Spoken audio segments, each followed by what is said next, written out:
É provável que Tyndale tenha sido influenciado pelo lollardismo e já conhecesse a antiga Bíblia em inglês. O lollardismo ainda era forte e Tyndale devia conhecê-lo desde criança. O que Tyndale mais admirava nos textos dos lollardos era a sua acessibilidade. O mais impressionante no lollardismo é o fato de não excluírem ninguém. A Bíblia era escrita para todo mundo. Mas Tyndale se inspirou no novo texto grego para fazer sua própria tradução. Na faculdade Magdalen, em Oxford, ele mostrou para 2 alunos, apesar do risco. Acho que foi em Magdalen que Tyndale leu a escritura para alguns amigos e alunos em segredo. Ele deve ter lido sua própria tradução do Novo Testamento grego para eles. E acredito que sua missão começou com a chegada do Novo Testamento grego.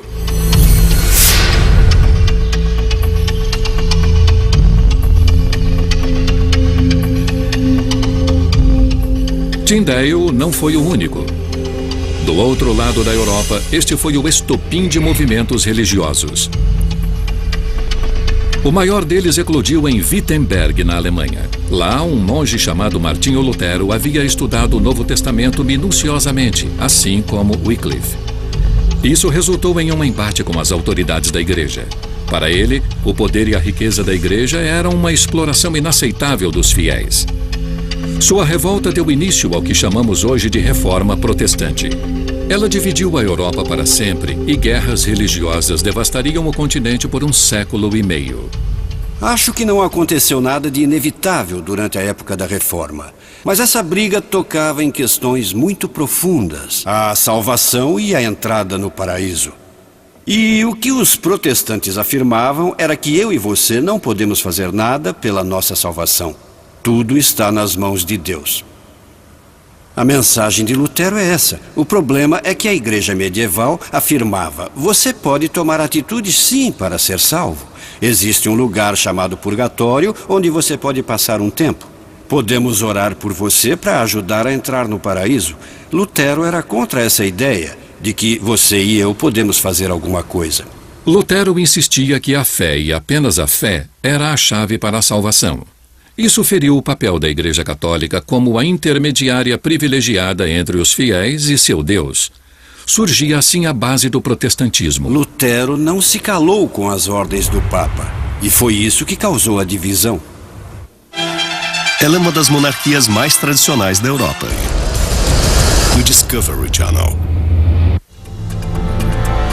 Ao contrário da Inglaterra, a Alemanha não proibia traduções da Bíblia.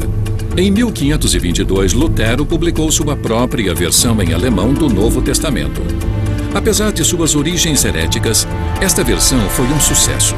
A primeira edição de milhares de cópias se esgotou em semanas. De volta à Inglaterra, Tyndale continuou seu trabalho clandestino, esperando reproduzir o sucesso de Lutero. Porém, a Inglaterra católica era um lugar perigoso para pessoas com uma visão religiosa não convencional. Tyndale enfrentou uma dura resistência ao difundir suas crenças polêmicas.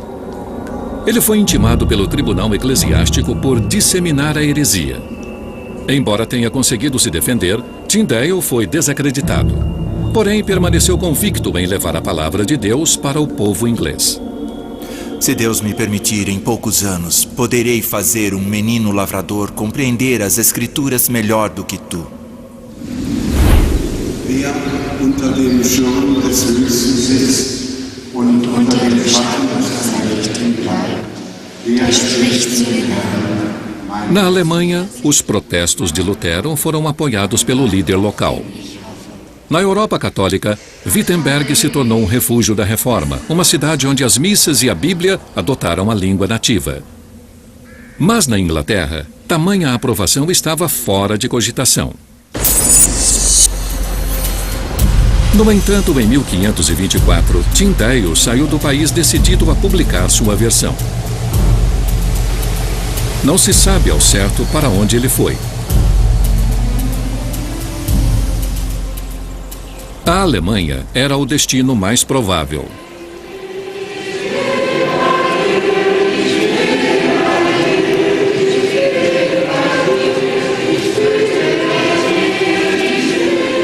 Como Lutero estava firme no comando de uma reforma protestante ativa e segura, era natural imaginar que Tyndale fosse se juntar a ele em Wittenberg. Mas, na verdade, não existem muitas provas. Afinal, Tyndale era um herege, e mesmo na Alemanha havia pessoas que o entregariam para as autoridades da igreja. Por isso, manteve seus passos em segredo. Mas existe um indício relevante.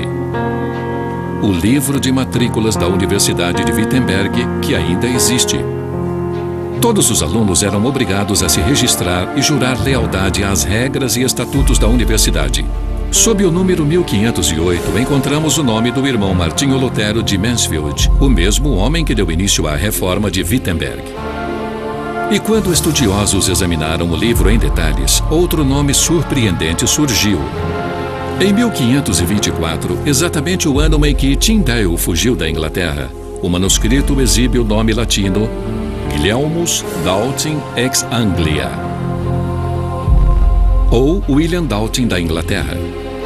Os estudiosos perceberam que, ao inverter a posição das sílabas, lê-se Tyndall. Poderia ser o codinome de William Tyndale, um agente secreto espiritual?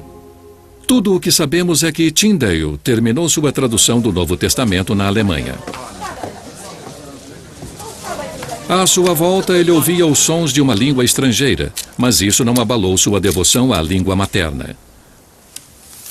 Ao lado de seu assistente William Roy, um ex-frade inglês, ele trabalhou a partir da versão original em grego, da versão em alemão de Lutero e da versão de 1515 em latim. Desta forma, ele transformou o texto grego na base de toda a literatura inglesa subsequente. Palavras escritas para serem lidas em voz alta, o que influenciou o modo de falar inglês. E ele subiu a um monte. Assentando-se, aproximaram-se dele os seus discípulos e, abrindo a sua boca, os ensinava, dizendo: Bem-aventurados os pobres de espírito, porque deles é o reino dos céus. Bem-aventurados os que choram, porque eles serão consolados. Bem-aventurados os mansos, porque eles herdarão a terra. Bem-aventurados os misericordiosos, porque eles alcançarão misericórdia. Bem-aventurados os limpos de coração, porque eles verão a Deus. Bem-aventurados os perseguidos por causa da justiça, porque deles é o reino dos céus.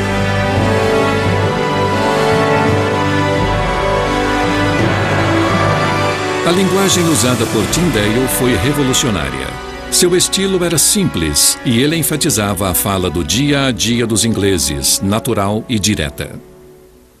Eu acho que foi um marco e fica muito evidente na escolha das palavras e na sua sensibilidade poética muito própria. Ele é mestre das palavras, como Shakespeare. E aconteceu naqueles dias que Jesus, tendo ido de Nazaré, e o centurião que estava defronte dele, vendo que assim clamando expirara, disse: Vós sois o sal da terra. Não tendo eles lei, para si mesmos são lei.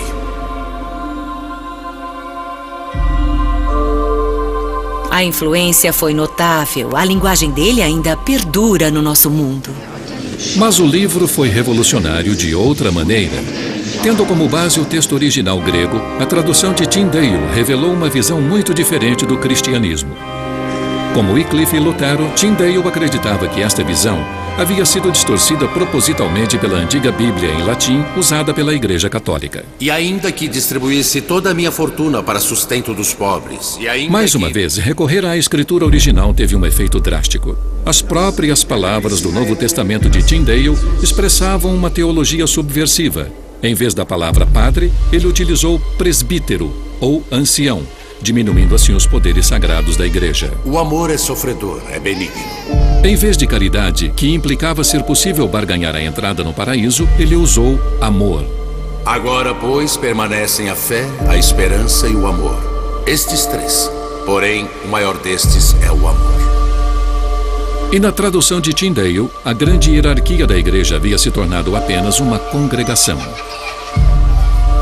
E eu te declaro, tu és Pedro, e sobre esta pedra edificarei a minha congregação. As portas do inferno não prevalecerão contra ela. Qualquer mudança nas escrituras era heresia, porque era mudar o que a igreja dizia. Porque a igreja não cometia nenhum erro. Em agosto de 1525, Tyndale estava pronto para publicar sua versão. Ele havia completado o Novo Testamento e adicionou um prólogo e algumas notas ao texto. Encontrou uma prensa em Colônia para fazer a impressão, mas um desastre aconteceu. Senhor, uma invasão! O local foi invadido. Alguém havia alertado as autoridades da igreja. E Tyndale fugiu com somente uma parte do texto impresso. Destemido, ele começou tudo de novo.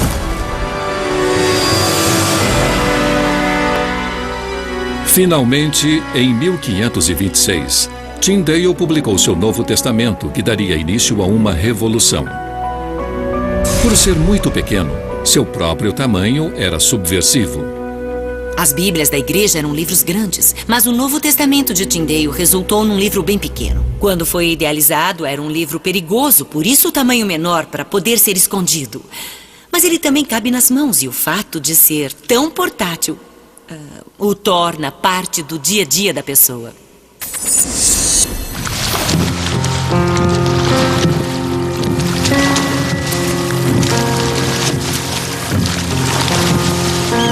Poucas semanas depois da impressão, as primeiras 1000 cópias do Novo Testamento de Tyndale começaram a ser levadas à Inglaterra para serem vendidas no mercado negro.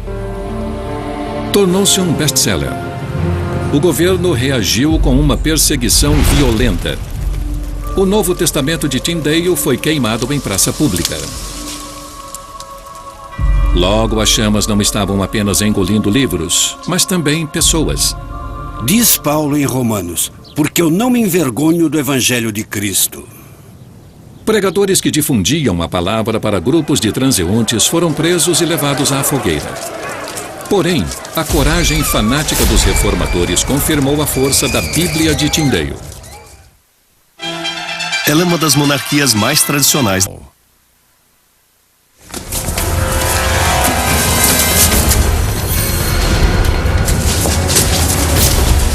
Após 12 anos de fugas, os inimigos de Tyndale finalmente o apanharam. Até hoje não se sabe quem subornou Phillips para entregar o tradutor herege às autoridades. Mas não há dúvidas de que o plano foi traçado na Inglaterra. Acredito que seu grande inimigo na Inglaterra era o novo bispo de Londres, John Stokesley. E acho que Stokesley estava no comando de um homem detestável, Harry Phillips, que preparou a emboscada. Phillips escreveu para todos dizendo que precisava de dinheiro e Stokesley deve ter descoberto e o contratou. Tyndale foi levado da Antuérpia para um castelo perto de Bruxelas, na Bélgica. Ele ficou em uma solitária por mais de um ano, longe até mesmo de sua amada Bíblia.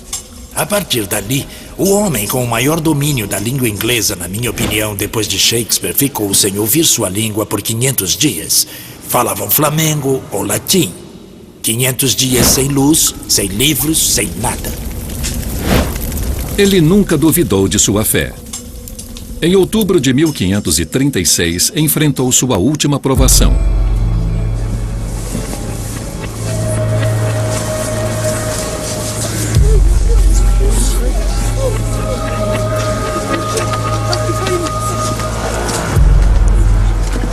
Ele foi ameaçado durante toda a sua vida adulta. No entanto, sua convicção não foi ofuscada.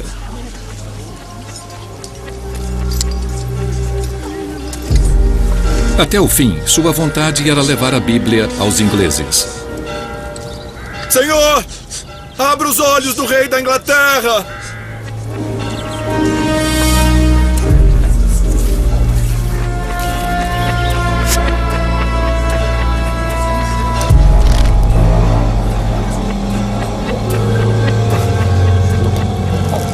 Tyndale seria poupado do horror das chamas ao ser estrangulado antes.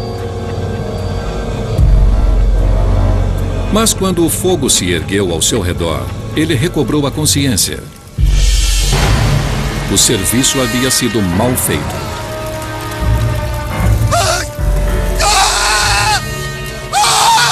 A missão assumida por Tyndale de levar as escrituras ao povo inglês foi a estrela guia de sua vida. e no final o levou à morte. Mas incrivelmente, poucos meses depois que ele